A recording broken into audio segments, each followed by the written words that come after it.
if we just take the skeleton code and let's go. Okay, so basically we have this skeleton code. Okay, so essentially there's just, so we want to be able to either get like a, what we want is the, that's the, is that question 3? Yep. So we either want to get a multiple or like of something, so like an odd entry, or we want an even entry, or we want the maximum value or the absolute maximum, the sum, etc. Like all of these different ones. So let's just go through how could we start that. So what we can do is actually store, where is the loop? Yeah, so this is v0 is where our value is going to be at. So we don't, so what we can do is do dollar, so dollar,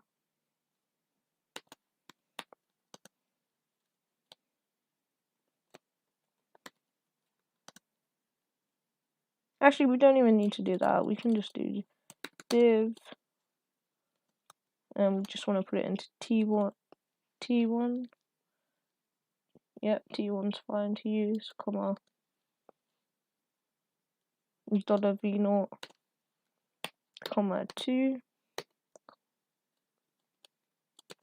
So how would we get that remainder? Well, oh, sorry if I go back. There's a call function we can call, it's called mfhi. I don't know why it's called that, so don't ask me. mfhi, and all we do is do $t2, and we want to, so if it's 1, if the remainder is 1, it will store it in t2. If the remainder is 0, it would store it in t2 if I put 0 there. So put hashtag there.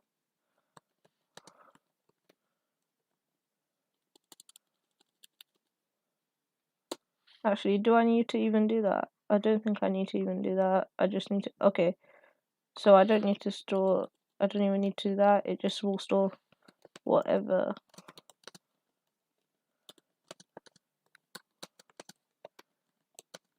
So if I want an even number, I'll just do branch equals 0, t2 0.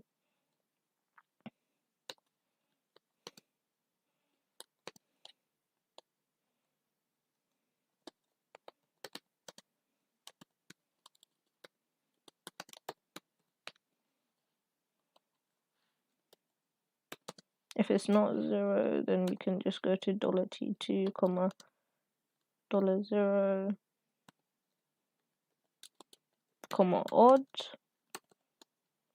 And if that's the case, then all we're going to do is make an odd and even function. If it's odd, then we're just going to add to the counter, Control C. This is kind of the number of odd entries, and then we just want to continue.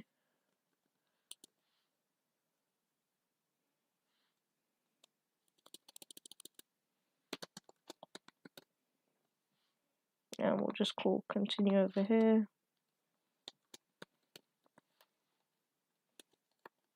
And if we want to keep count of the even numbers, all we're just going to do is even, add you, comma, actually I can just copy paste that.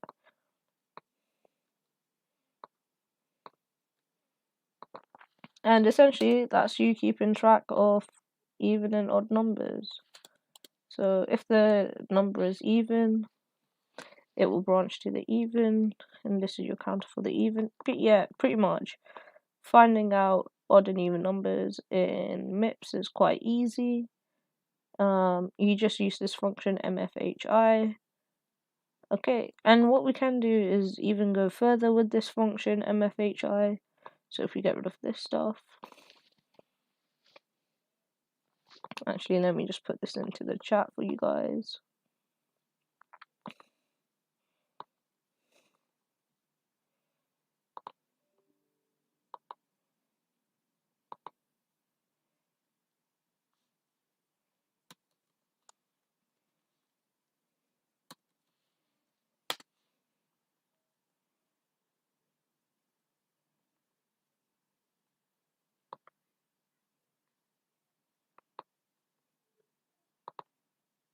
Um,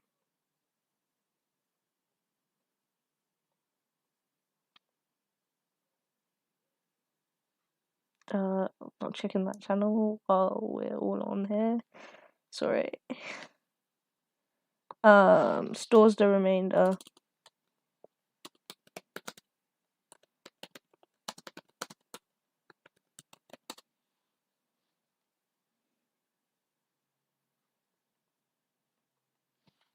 Of previous division.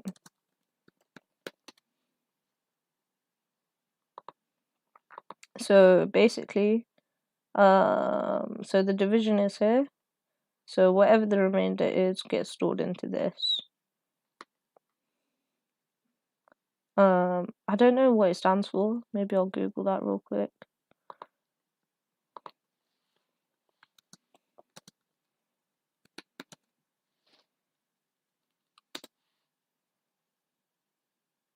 Oh, it just means move from. I don't actually know, but oh, because we have high and low registers when we're doing dividing. Okay.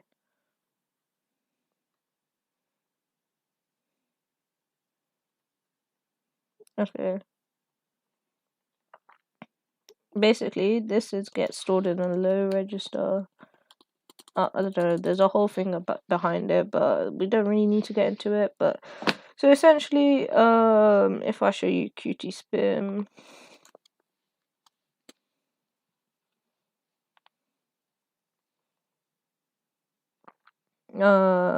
You have this low register and high register, so essentially it just moves it from the division will be put into this low register, and MF high will just, or it'll be put into the high register, and it'll just move it from the high to the whatever to T2 in our case. Hopefully that makes sense. Okay, that's it for this question.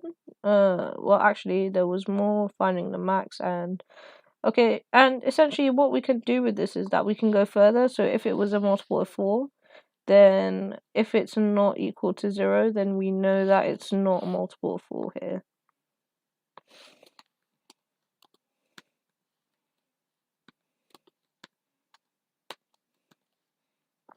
Essentially, that's it.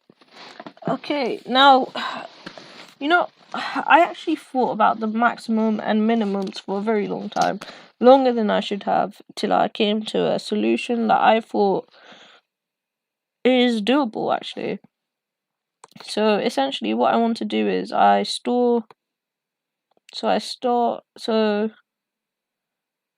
my minimum at a very low, so I can just load, so if I just do add so if I just did, so essentially what I did to find the minimum is I made a very insanely, it doesn't even need to be add I think add u is better. Add u T0, it doesn't have to be T0, but I'll use T0, and then comma T0, comma minus, like what, a really small number. I did that so I could always compare the maximum to see if it's bigger, because I feel like, or what I did instead, actually, because this was not really a good way to do it, is that I implemented a counter. So I did, that wasn't really a good way to do it, but so what we could do instead was make a counter. So $T0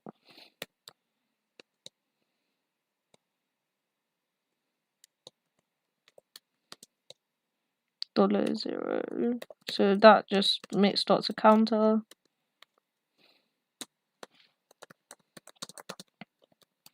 and then if it's the first counter,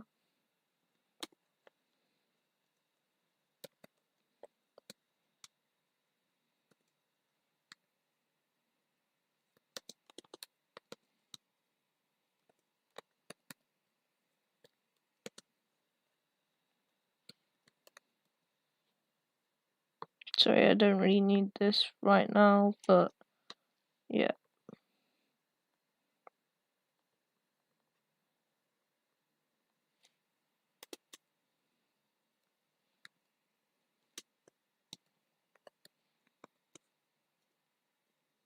If it's the first one, all we're gonna do is we're gonna just store it into variable s0.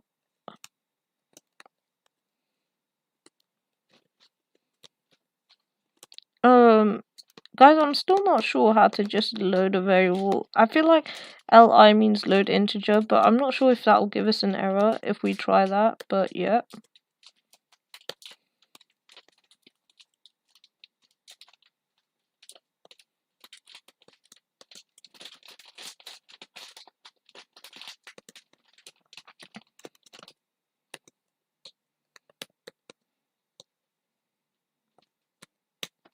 Like, I don't know if that will give us an error. Hopefully it doesn't, but yeah, if it does, then it does.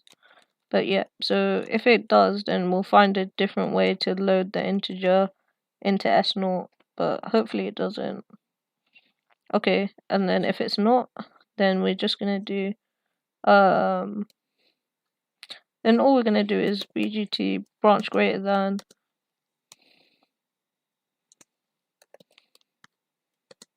So if s0 is actually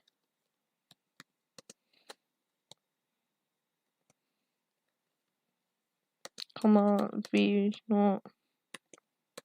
So if the current one is, so if s0 is less than v0, then we're just gonna go swap max.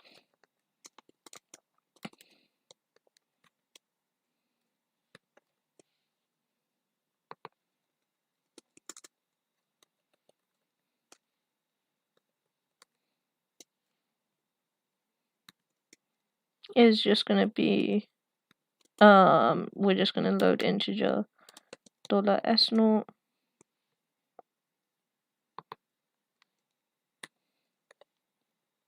comma v0.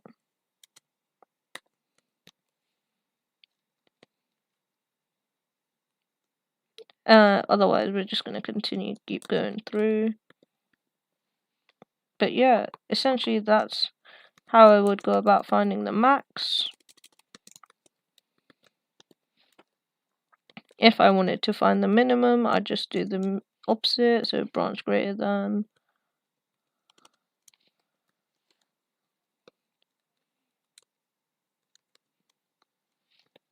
And yeah, so essentially, because we're using signed binary,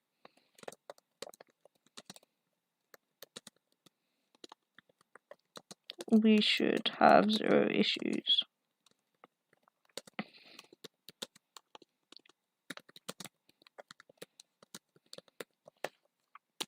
I think that covers most of the cases. Hold on, let me just check. If there's any other cases? We have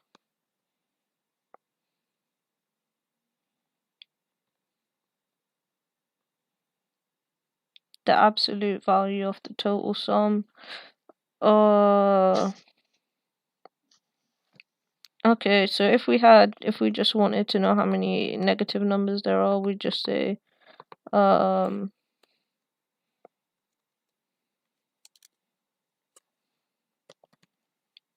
so that would just go to essentially negative numbers. So if $0 was greater than v0, then we just go to negative, and then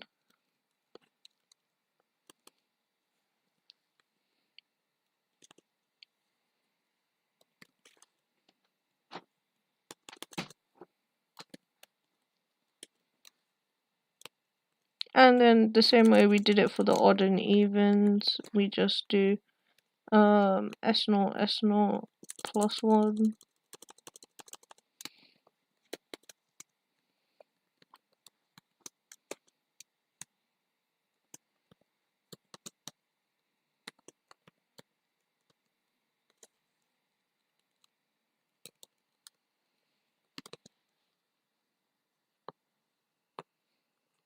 And then if we were trying to find negative, we just change this to negative. yeah, so essentially that's what you're doing. Oh, forgot to capitalize the E there. Let me see some more MIPS examples. Let me just see this. But yeah, essentially you can just like double these up together, which makes it more fun. But yeah, that's it essentially for this. Now, I know we wanted to go on to this image one, but the thing is with this is that I don't think the skeleton code works properly. Ritz, hello. Yeah. I was wondering, could you do? There's one task you missed out on that I was struggling on. It was on question 3. It was task 4. Oh, If you could quickly see that one. yeah. It was let me read out. You'll see it when you go down. This one Number 4, the total sum. Yeah, that one. That one. of the absolute values. Yeah, that one. So essentially, total sum of the absolute. So essentially, we want to take the positive version of each one. So there's a function actually to go from to if I just hold on. So more what's the function? There's actually a function in MIPS to actually go from negative to positive numbers. I think it's called absolute ABS, and you just have to register there, and you get the absolute value. Yeah, absolute value MIPS function. There's an actual thing I think like we did for the oh, I see. We have to do it we have to do the same as like we would for binary. No, there's just one line of code. There's absolute. Oh, this one. Yeah, that's it.